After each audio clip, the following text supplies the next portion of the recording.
She was sitting across from a woman she had never met when she realized that nothing about her own story had been entirely her own. The woman was Korean. Elegant.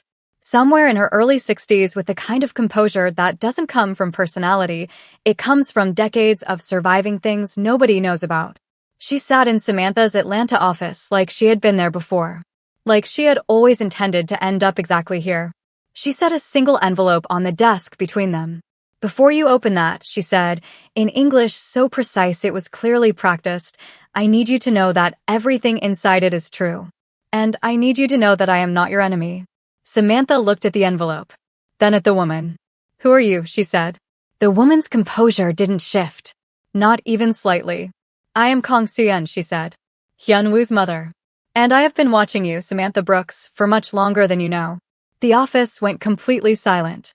And in that silence, with Ariel at home with Hyun-woo, with 6 months of something beautiful carefully built between them, with a question she was still waiting for him to ask again, Samantha felt the ground move underneath everything she thought she understood about her own power and her own choices. She reached across the desk and opened the envelope. "My queens. Welcome back to Epic Romance Stories, and welcome to Part 3. If you haven't watched Part 1 and 2 yet, please stop right now and go watch them first, because what happens in this episode builds on everything Samantha and Hyun-woo have already been through, and it will hit completely different once you know the whole story. For those of you who have been in these comments demanding Part 3, your wait is over. On today's episode, you'd get a dose of shocking revelations, internal conflict, deep romance, unexpected encounters, and the kind of ending that will have you screaming in the comments. If this is your first time here, make sure to like, subscribe, click the notification icon to get a reminder when new amazing stories drop, and share this story to friends and family who you think would love to watch it.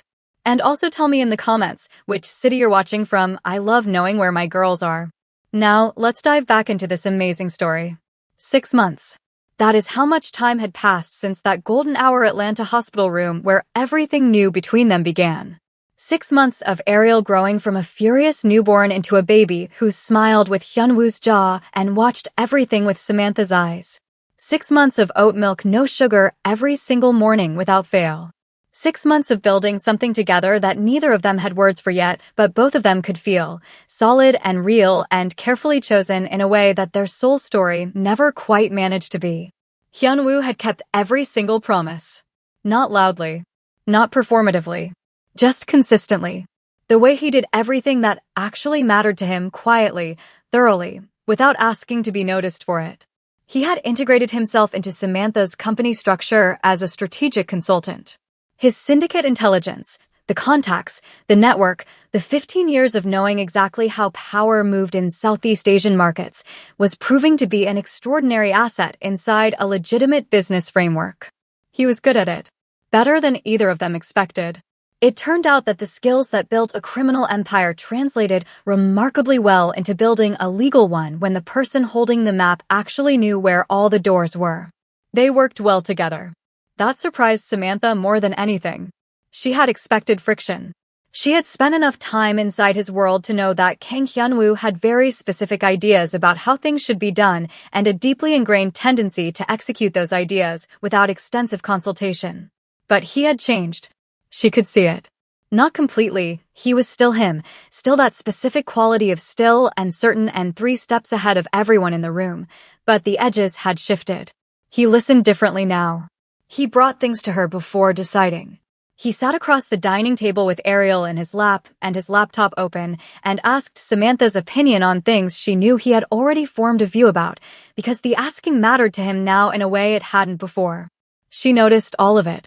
She didn't comment on it. But she noticed. 6 months of noticing had built something in her chest that she had stopped pretending wasn't there. She was in love with him again. Or more accurately, she had never stopped. She had just spent 8 months in Seoul and 6 weeks in Atlanta and 6 months of careful rebuilding, learning the difference between loving someone and trusting them, between wanting them and being safe with them. She was beginning to feel both. She hadn't told him that. She was 3 days away from the 6-month mark she had given him. 3 days away from the moment she had told him to ask her again.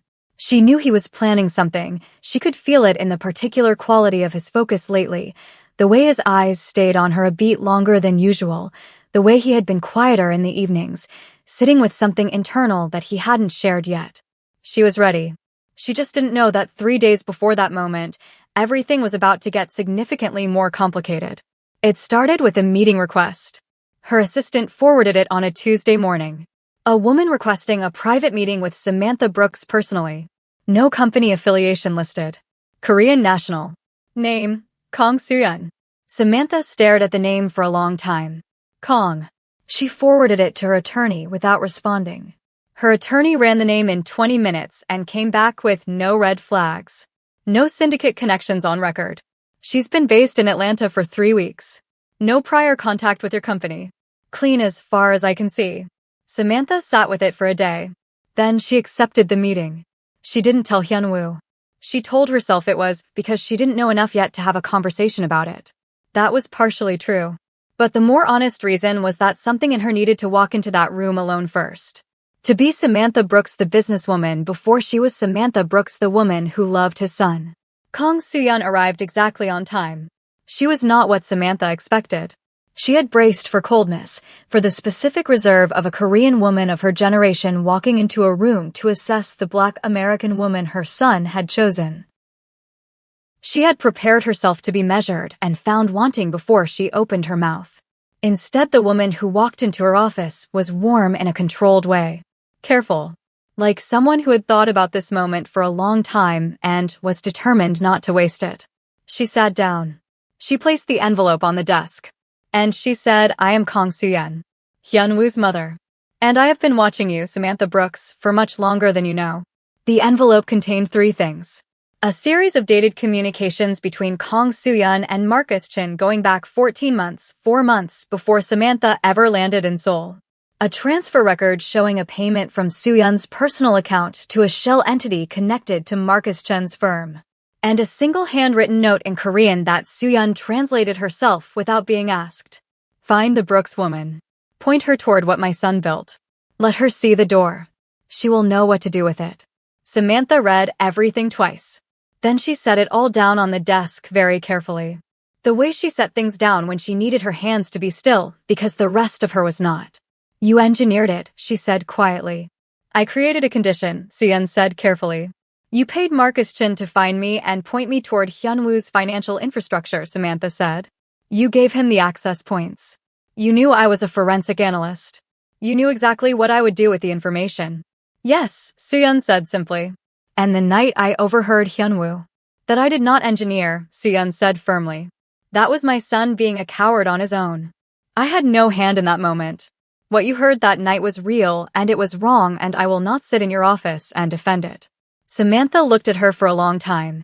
"Then what exactly are you defending?" she said. Soo-yeon was quiet for a moment. "I am not here to defend anything," she said. "I am here because you're about to marry my son, and you deserve to know the full truth of how you got here before you do." The office held that sentence for a long moment. "He doesn't know," Samantha said slowly. "Does he?" "No," Soo-yeon said. "He does not." Samantha stood up from her desk, walked to the window, looked out at the Atlanta skyline, the city that had become her ground, her rebuilding place, the place where she had turned wreckage into something worth having. She stood there for a long time. "Why?" she finally said. Not accusatory. Genuinely asking. "Why go to all of that? Why not just talk to your son?" Soo-yeon's composure shifted for the first time. Just slightly. Just enough to show that underneath all that controlled elegance was a mother who had been carrying something heavy for a very long time. "Because my son," she said quietly, "had spent 15 years building walls so high that no conversation could reach him. Not mine. Not anyone's." She paused. "But you walked into the wrong conference room and reached him in 3 weeks without even trying. I needed to make sure that if he ever destroyed that, which I knew he would, because he was still his father's son, he would not be able to simply walk away from it. I needed there to be a cost. A real one." "You needed him to lose something he couldn't replace," Samantha said. "Yes," Soo-yeon said. "So you used me," Samantha said. The word landed between them. Soo-yeon didn't flinch from it. "I gave you a door," she said carefully. "Everything you did after that was entirely your own. The courage to take the empire. The decision to come to Atlanta. The choice to open the door when he knocked. The company you built. The life you made for your daughter. None of that was me. She held Samantha's gaze. I gave you a door. You built everything behind it yourself. Samantha turned from the window and looked at this woman, this complicated, calculated, fiercely loving woman who had engineered a crisis to save her son from himself, and felt something move through her that she hadn't expected. She understood her. She didn't like it, but she understood it completely. I need you to leave, Samantha said quietly. I need time. Sian stood, picked up her bag, walked to the door. Then she stopped without turning around. He is going to ask you something in 3 days, she said. Whatever you decide about me, about all of this, please don't let it take that from him. He has earned it. You know he has. She left. Samantha stood in her empty office for a very long time. Then she picked up her phone and did not call Hyunwoo. She didn't tell him that night. She came home to their apartment. They had moved into a larger place 4 months ago, a bright modern Atlanta townhouse with a proper nursery and a home office each and a kitchen big enough for 2 people who both had opinions about how things should be done. And Hyunwoo was on the living room floor with Ariel, doing the thing he did every evening where he narrated everything to her in both English and Korean like she was taking notes. This, he was saying, holding up one of her toys, is a giraffe. Jiren in Korean. Say Jiren. Ariel responded by attempting to eat his glasses. He caught them with the reflexes of a man who had learned quickly that his daughter treated everything within reach as a potential snack and looked up as Samantha walked in.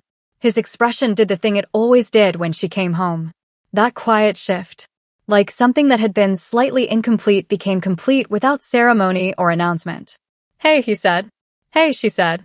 She dropped her bag, took off her coat, scooped Ariel up and pressed her face into her daughter's neck and breathed her in, that specific baby smell that she had decided was the best smell in the entire world. And over Ariel's head she looked at Hyunwoo on the floor watching them with an expression so open and unguarded it barely looked like him. She almost told him right then. She didn't. Hard day, he said. Long, she said. I'm fine. He looked at her for a beat longer than the answer required. He always did that, registered the gap between what she said and what she meant without pressing on it. He had learned that about her. She needed to arrive at things in her own time, and pushing never helped. I made food, he said. It's on the stove. She looked at him. You cooked. I followed instructions, he said carefully. Which is different from cooking but produces similar results. She almost smiled. Almost. Thank you, she said quietly. She carried Ariel to the kitchen and stood at the stove and looked at what he had made, jollof rice, imperfect and slightly overdone on the bottom, but recognizably jollof rice, and felt something move through her chest that was too complicated to name cleanly. He had learned to make jollof rice. He had never mentioned it. Never made a moment of it.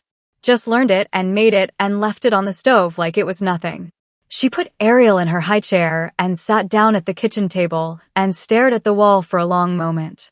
Samantha. She looked up. He was leaning in the kitchen doorway, watching her with that careful attention. Whatever it is, he said quietly, you don't have to carry it alone. She looked at him. I know, she said. But, he said. But I need tonight, she said. Just tonight. Can you give me that? He held her gaze for a moment. Then he pushed off the doorframe, came to the table, sat down across from her, reached across and put his hand over hers on the table. Just that. Just his hand over hers. Take whatever you need, he said. She turned her hand over and held his, and sat with the weight of what she knew and hadn't said yet, and tried to figure out what it meant for everything they had built. She didn't sleep. She lay beside him. They had moved past the careful separate sleeping arrangement 3 months ago, naturally, without a conversation about it, the way the most permanent things between them always happened, and stared at the ceiling while he slept beside her with Ariel monitor on his side of the bed because he had taken the night wakings without being asked 2 months ago and hadn't given them back. She thought about what Sion had said. I gave you a door. You built everything behind it yourself. Was that true? She turned it over carefully the way she turned everything over forensically, without sentiment, looking for the load-bearing truth inside it. The door had been given. That was real. Marcus Chin had not found her by accident. The access to Hyunwoo's financial infrastructure had been pointed at her deliberately by a woman who understood exactly what a forensic analyst would do with a map to an empire. But she had walked through the door herself. Nobody put her in that hotel room with a laptop at 2 a.m. Nobody made her call Marcus. Nobody chose the specific architecture of how she took the company, not destroying it, not exposing it, but transforming it into something legitimate and clean and worth inheriting. That had been her mind, her precision, her specific understanding of what the assets were actually worth if handled correctly. Nobody made her open the door when he knocked. Nobody made her put coffee on the counter. Nobody made her say our daughter across the dining table. Every choice that mattered had been hers. The door was given. The life was built. She stared at the ceiling for a long time. Then she made a decision. She told him in the morning. Not immediately. She waited until Ariel was fed and settled and Hyunwoo had brought her coffee, oat milk, no sugar, 6 months and not once forgotten, and they were both sitting at the kitchen table in the early morning light the way they did every morning now. The day not yet started, the apartment quiet around them. She put both hands around her mug and told him everything. All of it. The meeting request. His mother's name on the email. Accepting the meeting without telling him. The envelope. The communications between Soo-yeon and Marcus Chin. The payment. The handwritten note. She told him without editorializing. Without telling him how to feel about it. Just the facts, delivered in the precise measured way she delivered everything that mattered, watching his face as each piece landed. He was very still throughout. The specific stillness she recognized, not the composed public stillness, but the internal one. The one that meant he was processing something significant and had chosen to do it quietly rather than reactively. When she finished, he was quiet for a long moment. Then he said, "How long have you known?" "Since yesterday afternoon," she said. "You came home and you didn't." "I needed the night," she said. "I told you that." He looked down at his coffee. "My mother." "Yes." "She paid Marcus Chen." "Yes." 14 months before you came to Seoul." "Yes." He was quiet again. She watched something move through him that she couldn't fully read. It was layered, complicated, the specific emotional mathematics of a man processing betrayal and love and gratitude and anger all at once, and not being sure which one deserved to be felt first. "Are you angry?" he said finally, looking up at her. "I was," she said honestly. "Last night I was." "And now?" She held his gaze. "Now I'm trying to figure out whether the door changes the building," she said. He frowned slightly. "What does that mean?" "It means," she said carefully, "that someone gave me a door. But I walked through it. I made every choice after it. I built everything on the other side of it myself." She paused. "The question I was up all night with is whether knowing the door was given changes how I feel about what I built." "Does it?" he said quietly. She looked at him. At this man across her kitchen table with his coffee and his quiet and 6 months of showing up in every small way that accumulated into something enormous. "No," she said. "It doesn't." He exhaled. Slow and controlled, but she heard the relief in it. "But," she said. He looked at her carefully. "We need to talk about what your mother did," she said. "Not as a crisis. Not as something that breaks what we have. But honestly. Because that is what we do now. We do things honestly." "Yes," he said. "We do." "And Hyunwoo," she said. "Yes." "You need to talk to her," Samantha said. "Not for me. For you.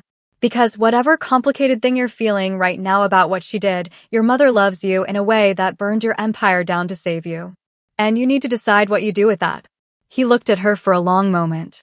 "You're remarkable," he said quietly, almost to himself. "I know," she said. "Drink your coffee." Something broke open in his expression then, that reluctant, almost smile that she had loved from the very beginning, the realest thing about him. And for a moment the weight of the morning lifted slightly, and they were just two people at a kitchen table in the early light choosing each other again in the quiet, ordinary way that was becoming their favorite thing. But here is what Samantha did not expect. The conversation with his mother did not go the way she imagined. She had pictured Hyunwoo going to see Soo-yeon alone, processing it privately. Coming back with whatever resolution a son reaches when he discovers his mother burned his empire down for love. Instead, Soo-yeon came to them. She arrived at the townhouse 3 days later. She had been staying in Atlanta, waiting, and when Hyunwoo opened the door and found her standing there, he was quiet for a very long moment. Then he stepped aside and let her in. Samantha was in the kitchen with Ariel when she heard the door. She came to the living room doorway and found Hyunwoo and his mother standing across from each other in the middle of the room with the specific charged silence of two people who share a language that has nothing to do with words. Soo-yeon looked at her son. And for the first time since Samantha had met her, the composure cracked. Fully. Just for a moment. Just enough. I would do it again, Soo-yeon said. In English. For Samantha's benefit. I need you to know that. I would do every single part of it again. Hyunwoo said nothing. You were disappearing, his mother said. Into that empire. Into that life. Year by year I watched you become someone I didn't recognize. And then this woman walked into your world, and you became my son again. Her voice stayed steady, but only just. I was not going to let you destroy that without consequence. The room was completely still. Then Hyunwoo said, you should have told me. You wouldn't have listened, she said simply. The silence between them held everything a mother and son accumulate over a lifetime, the love and the frustration, and the specific grief of watching someone you raised make choices you cannot stop. Then Ariel, in Samantha's arms, made a sound. Soo-yeon's eyes moved to her granddaughter. And everything in her face changed completely. Samantha watched it happen. Watched this controlled, elegant woman become entirely undone by 8 pounds of baby with her son's jaw and her own mother's eyes. May I? Soo-yeon said softly. Samantha looked at Hyunwoo. He looked back at her. Something passed between them, a question and an answer in the same glance. She walked across the room and placed Ariel in Soo-yeon's arms. The older woman held her granddaughter with the practiced ease of someone who had been waiting for exactly this and closed her eyes briefly, and when she opened them they were wet. Hyunwoo watched his mother hold his daughter. And the anger, the complicated layered thing he had been carrying since the kitchen table conversation, shifted. Not disappeared. Just shifted into something more nuanced. Something that had room in it for the fact that the woman who manipulated his life also loved him more than he had ever given her credit for. He looked at Samantha across the room. She looked back. Stay for dinner, he said to his mother. Quietly. Not forgiveness yet. Not resolution. Just the first door opening. Soo-yeon looked up from Ariel. I'll stay, she said. My queens, pause right here and tell me something. When Soo-yeon walked into that room and said I would do it again, were you on her side or did that make you furious? Because I am genuinely divided and I need to know where you stand before this story goes where it's going. Drop it in the comments right now. And if you haven't subscribed yet, do it. Because what happens in the second half of part 3 is the moment this entire story has been building toward from the very first episode. Dinner was not uncomfortable. That was the thing that surprised Samantha most. She had braced for tension, for the specific awkwardness of a first family meal that carried the weight of everything that had just been said in the living room. She had prepared herself to be the diplomatic buffer between a son processing betrayal and a mother who had just admitted to engineering his life without apology. Instead, it was warm. Not effortlessly. Not without the occasional weighted pause or carefully chosen word. But genuinely warm in the way that happens when people who love each other decide, consciously or not, to choose the love over the argument for one evening. Soo-yeon held Ariel through most of dinner with the focused devotion of a grandmother who had been waiting for this specific human to exist. Ariel, for her part, seemed entirely unbothered by the emotional complexity of the room and concentrated her full attention on attempting to grab everything within reach, including Soo-yeon's earrings, which were apparently fascinating. She is exactly like him, Soo-yeon said at one point, watching Ariel study her with those serious, watchful eyes. He used to look at everything like he was memorizing it. Like the world was a problem he was determined to understand completely. She gets that from both of us, Samantha said. Soo-yeon looked at her across the table. Yes, she said simply. She does. Hyunwoo said nothing. But Samantha saw his jaw ease slightly. The specific physical sign she had learned to read, the one that meant something tightly held, was releasing a fraction of its grip. After dinner, Hyunwoo walked his mother to her car alone. Samantha stayed inside with Ariel and did not watch from the window. She gave them that. Whatever needed to happen in that driveway between a son and his mother was theirs, and she had no business making it an audience moment. They were outside for 20 minutes. When Hyunwoo came back in, he was quiet in a different way than before. Not the processing quiet. Something that had moved through the processing and come out the other side. He stood in the kitchen doorway and looked at Samantha settling Ariel for the night. She's coming back on Saturday, he said. Samantha looked up. For Ariel, he added. And I think for you. She wants to know you properly. And what do you want? Samantha asked carefully. He thought about it genuinely. She appreciated that he didn't reach for the easy answer. I want my daughter to know her grandmother, he said finally. And I want to be angry at my mother for significantly less time than I could justify being angry at her. He paused. She was wrong about how she did it. She was not wrong about why. Samantha looked at him. That's very evolved of you, she said. Don't tell anyone, he said. I have a reputation. She laughed. The real kind. The unguarded kind that she had stopped rationing around him months ago. He crossed the kitchen and stood in front of her and looked at her in that way, that complete, undefended, fully arrived way, and said, thank you. For what? For telling me, he said. For not carrying it alone. For letting her stay for dinner. He paused. For being who you're about everything. Consistently. Without making it look as hard as I know it is. She held his gaze. It's easier than it used to be, she said quietly. Because you make it easier, she said. Simply. Honestly. You have been. For 6 months you have been. The kitchen went quiet around them. He reached up and touched her face. Just his hand against her cheek, warm and certain and more tender than anything she had a defense against. Samantha, he said quietly. Don't, she said softly. Not unkindly. The way she said don't when she meant not yet rather than no. He understood the difference. He always did now. He dropped his hand. But he didn't step back. They stood in the kitchen close enough to share the same air and the same silence and the same understanding that something was 3 days away and neither of them was going to rush it. Good night, she said finally. Good night, he replied. The next 2 days were ordinary. Beautifully, quietly, deliberately ordinary. They worked. They took Ariel to the park on Saturday morning and Samantha watched Hyunwoo navigate a baby carrier with the focused determination he brought to everything and pretended not to find it as affecting as she did.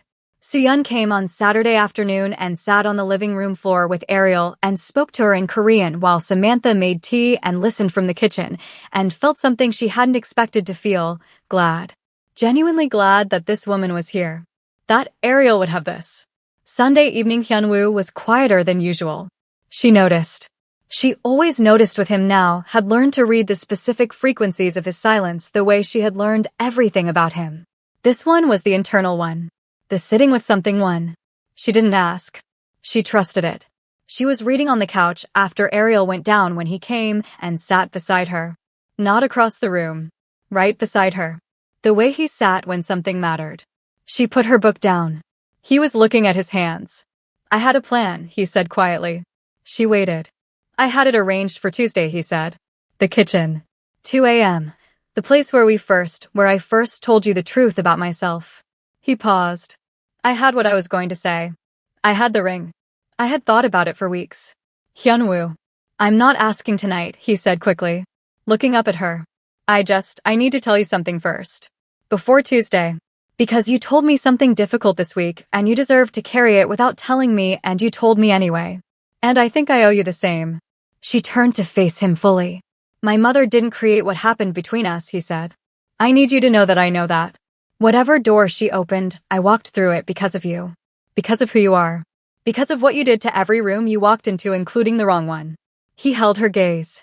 I need you to know that I would have found my way to you without any of it. It might have taken longer. I might have made more mistakes, but I would have found my way to you. The living room was completely quiet. How do you know? She said softly. Because I have spent 15 years being completely unreachable, he said. And you reached me in 3 weeks without even trying. That is not a door my mother opened. That is you. Samantha looked at him for a long time. Something settled in her chest with a finality that she recognized, the specific weight of a thing that has found its correct place after a long time of being slightly misaligned. Tuesday, she said. He looked at her. Keep the plan, she said. The kitchen. 2 a.m., everything you had arranged. Something moved across his face. That reluctant, almost smile. The realest thing. You're sure, he said. Hyunwoo, she said. I have been sure for longer than you know. He held her gaze for a moment. Then he nodded. Once. The way he agreed to things that were final and right. She picked up her book. He stayed beside her on the couch. And they spent the rest of that Sunday evening in the specific comfortable silence of two people who have stopped performing ease and started actually having it. Monday arrived with the particular quality of a day before something permanent. Samantha felt it the moment she woke up. Not nervousness. Not the anxious anticipation she might have expected. Something quieter than that. Something that felt like arriving somewhere after a very long journey and recognizing the place even though you have never been there before. She went to the office. Focused. Productive. Had a call with her sole attorneys about the subsidiary restructuring that was ahead of schedule. Came home to find Hyunwoo had picked Ariel up from the sitter and was giving her a bath. Samantha could hear the splashing and the running Korean commentary from the front door and stood in the entrance of the townhouse for a moment just listening. This was her life. This specific ordinary, extraordinary life, sole attorneys and baby baths and oat milk, no sugar, and a man who had learned to make jollof rice, was her life. She had built it from wreckage. She had built it from a hotel room and a laptop and a USB drive and 41 seconds of standing against a wall deciding who she was going to be. She had built it entirely herself. With a door someone else opened. And she had made peace with that. Fully. Finally. Not because the door didn't matter, but because the building mattered more. Because who she had become in the building of it was the truest version of herself she had ever been. She put her bag down and went to find her family. That night after Ariel was asleep, she found him in the kitchen. Not at 2 a.m. Just after 10. He was standing at the counter with his back to her, doing something she couldn't see, and she leaned in the doorway and watched him for a moment the way she had watched him assemble baby furniture 7 months ago. With that quiet, unguarded feeling she had stopped trying to name. He turned around. He had 2 cups of tea on the counter. Not coffee. Tea. The specific Nigerian spiced tea her grandmother used to make that she had mentioned once, 4 months ago in a conversation about home. She stared at the cups. Then at him. Where did you even? I called Zara, he said simply. She sent me the recipe 3 months ago. I have been practicing. Samantha pressed her lips together. You have been practicing my grandmother's tea recipe, she said. The first attempt was not good, he said. The 4th was acceptable. This is the 7th. She walked to the counter. Picked up the cup. Took a sip. It was perfect. She set the cup down. And looked at this man. This impossible, complicated, completely devoted man who had spent 3 months quietly learning her grandmother's tea recipe because she mentioned it once. And felt the last manageable distance between where she was and where she wanted to be simply disappear. Hyunwoo, she said. Yes. I don't want to wait until Tuesday. He went very still. Samantha. I know what you planned, she said. And it's perfect. And I don't want it. She held his gaze. I don't need 2 a.m. and the kitchen where everything honest began. This is the kitchen where everything honest happens now. Every morning. Every night. This is already it. He looked at her for a long moment. Then he reached into the pocket of the gray sweatpants he wore every evening now like they were his uniform, her favorite version of him, this one. The unguarded domestic one, and produced a ring that she could see even from where she stood was chosen with the specific thoughtfulness of a man who had been paying attention for a very long time. He didn't get on one knee. He stood in front of her in their kitchen with 2 cups of her grandmother's tea getting cold on the counter and held the ring between them and said, I practiced the words too, he said. I had something prepared. Then say it, she said softly. I love you, he said. That's what it was. Every version of it I wrote came back to that. I love you in a way that cost me everything I thought mattered and gave me everything that actually does.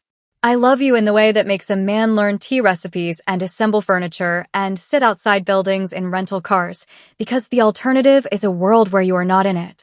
He paused. I should have told you that in Seoul. I should have told you that in 100 moments before the one where I failed you. I'm telling you now. And I intend to keep telling you for the rest of whatever this is. Samantha looked at him. Her eyes were wet. She wasn't going to comment on that. Ask me, she said. Marry me, he said. Simply. Finally. Yes, she said. Not after a pause. Not with conditions. Not with a timeline or a qualifier or any of the careful measured distance she had needed to keep between herself and this feeling for so long. Just yes. Immediate. Certain.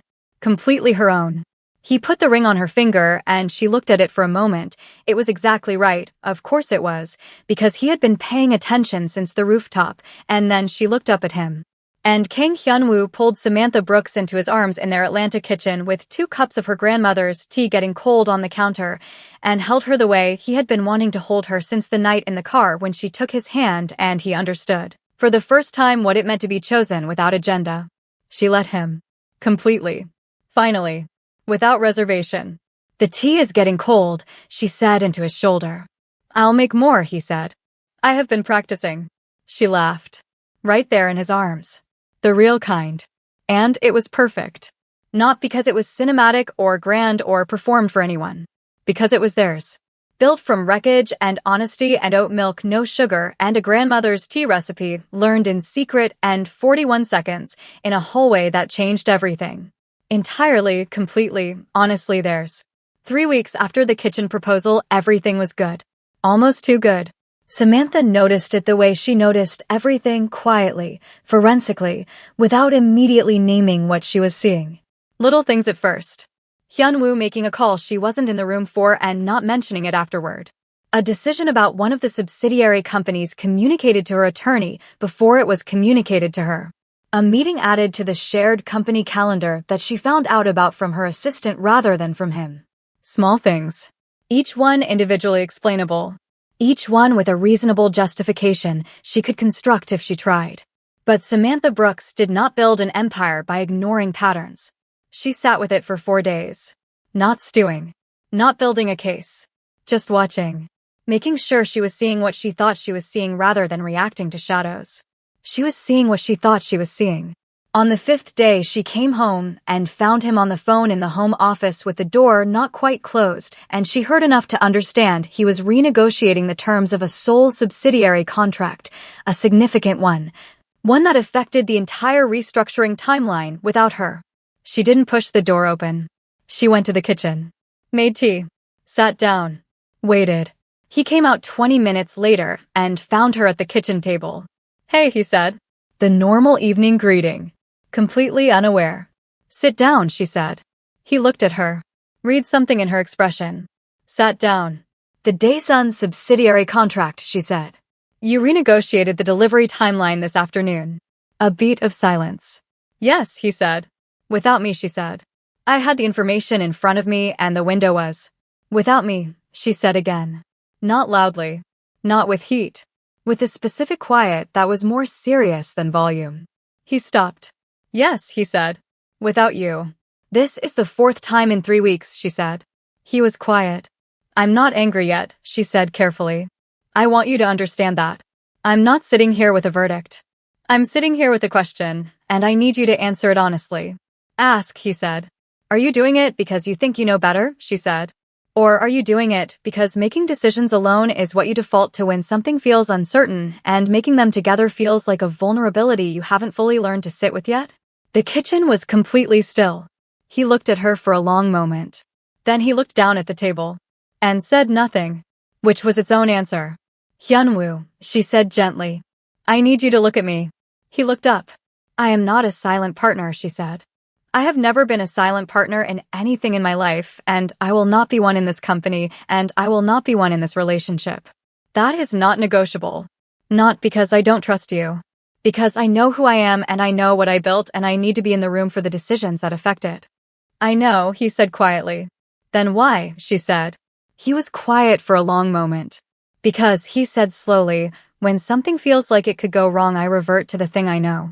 And the thing I know is handling it alone so that if it goes wrong, it only costs me. He paused. I don't want things going wrong to cost you.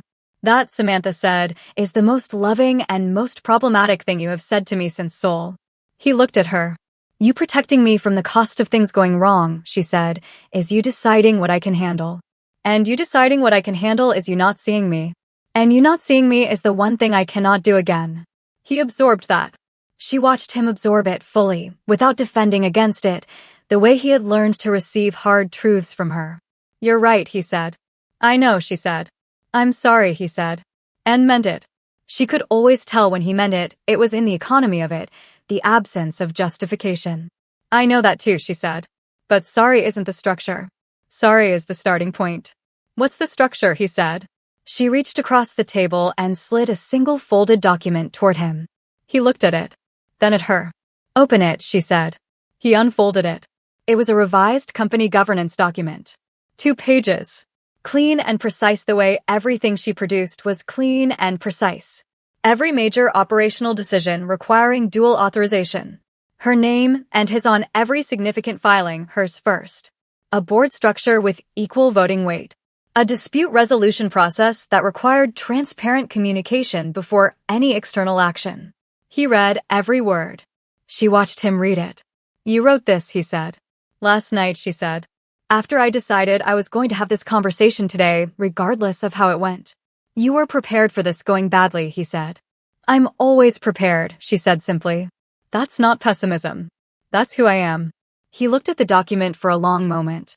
This is exactly right, he said quietly. Every part of it. I know, she said. He looked up at her. I'll sign it today. We'll sign it together, she said. Tomorrow morning. With coffee. Something moved across his face. That specific expression, the one that lived between gratitude and awe and the particular humility of a powerful man who has been shown his own blind spot with enough grace that he can actually see it. Samantha, he said. Yes. I'm going to keep making mistakes, he said. I want to be honest about that. 15 years of a specific way of operating doesn't disappear because I love you and I know better. I'm going to slip. I'm going to revert. And I need you to keep doing exactly what you just did. Calling you out, she said. Calling me back, he said. There's a difference. She looked at him for a long moment. I can do that, she said. As long as you keep coming back when I call. Always, he said. Without hesitation. Samantha. Always. She held his gaze. Then she reached across the table and took his hand. And they sat in their Atlanta kitchen in the early evening light with a governance document between them and an engagement ring on her finger and a daughter asleep upstairs and a life that was not perfect and not without friction and not without the ongoing daily work of 2 extraordinarily strong-willed people figuring out how to be one unit without either of them disappearing into it. Which was, Samantha had come to understand, exactly what love actually looked like when it was real. Not the absence of conflict. The presence of the willingness to sit across a kitchen table and have the hard conversation and stay. The wedding was on a Saturday in April. Atlanta courthouse. Small. Intentional. Exactly what they both wanted without either of them having to say so.